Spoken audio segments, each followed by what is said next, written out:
Albert Einstein once said, everybody's a genius, but if you judge a fish by its ability to climb a tree, it will live its whole life believing that it is stupid. Ladies and gentlemen of the jury, today on trial we have modern day schooling. Glad you could come. Not only does he make fish climb trees, but also makes them climb down and do a 10-mile run. Tell me, school, are you proud of the things you've done? Turning millions of people into robots, do you find that fun? Do you realize how many kids relate to that fish swimming upstream in class, never finding their gifts, thinking they are stupid, believing they are useless? Well, the time has come, no more excuses. I call school to the stand and accuse him of killing creativity, individuality, and being intellectually abusive. He's an ancient institution that has outlived his usage. So, Your Honor, this concludes my opening statement, and if I may present the evidence of my case, I will prove it. Proceed. Exhibit A. Here's a modern day phone. Recognize it? Here's a phone from 150 years ago. Big difference, right? Stay with me. Here's a car from today, and here's a car from 150 years ago. Big difference, right? Well, get this. Here's a classroom of today, and here's a class we used 150 years ago. Now, ain't that a shame? In literally more than a century, nothing has changed. Yet you claim to prepare students for the future?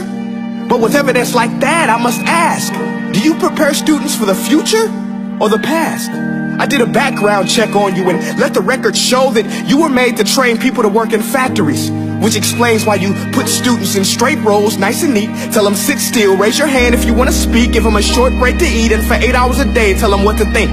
Oh, and make them compete to get an A letter which determines product quality, hence grade A of meat. I get it. Back then, times were different. We all have a past. I myself am no Gandhi. But today, we don't need to make robot zombies. The world has progressed. And now we need people who think creatively, innovatively, critically, independently, with the ability to connect. See, every scientist will tell you that no two brains are the same. And every parent with 2 or more children will confirm that claim. So please explain why you treat students like cookie cutter frames or snapback hats, giving them this one-size-fits-all crap. Watch your language. Sorry, Your Honor, but if a doctor prescribed the exact same medicine to all of his patients, the results will be tragic. So many people would get sick, yet when it comes to school, this is exactly what happens. This educational malpractice, where one teacher stands in front of 20 kids, each one having different strengths, different needs, different gifts, different dreams, and you teach the same thing the same way? That's horrific. Ladies and gentlemen, the defendant should not be acquitted. This may be one of the worst criminal offenses ever to be committed. And let's mention the way you treat your employees. Objection. Overruled. I want to hear this. It's a shame. I mean, teachers have the most important job on the planet, yet they're underpaid? No wonder so many students are short-changed. Let's be honest. Teachers should earn just as much as doctors, because a doctor can do heart surgery and save the life of a kid. But a great teacher can reach the heart of that kid and allow him to truly live. See, teachers are heroes that often get blamed, but they're not the problem. They work in a system without many options or rights. Curriculums are created by policymakers, most of which have never taught a day in their life.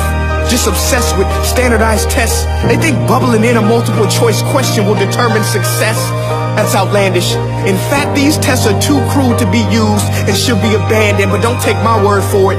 Take Frederick J. Kelly, the man who invented standardized testing, who said, and I quote, "These tests are too crude to be used and should be abandoned." Ladies and gentlemen of the jury, if we continue down this road, the results will be lethal. I don't have much faith in school, but I do have faith in people. And if we can customize healthcare, cars, and Facebook pages, then it is our duty to do the same for education, to upgrade it, change it, do away with school spirit, because that's useless. Unless we're working to bring the spirit out of each and every student, that should be our task. No more Common Core. Instead, let's reach the core of every heart in every class. Sure, math is important, but no more than art or dance. Let's give every gift an equal chance. I know this sounds like a dream, but countries like Finland are doing impressive things. They have shorter school days. Teachers make a decent wage. Homework is non-existent, and they focus on collaboration instead of competition. But here's the kicker, boys and girls. Their educational system outperforms every other country in the world. Other places like Singapore are succeeding rapidly. Schools like Montessori, programs like Khan Academy. There is no single solution, but let's get moving. Because while students may be 20% of our population, they are 100% of our future. So let's attend to their dreams, and there's no telling what we can achieve.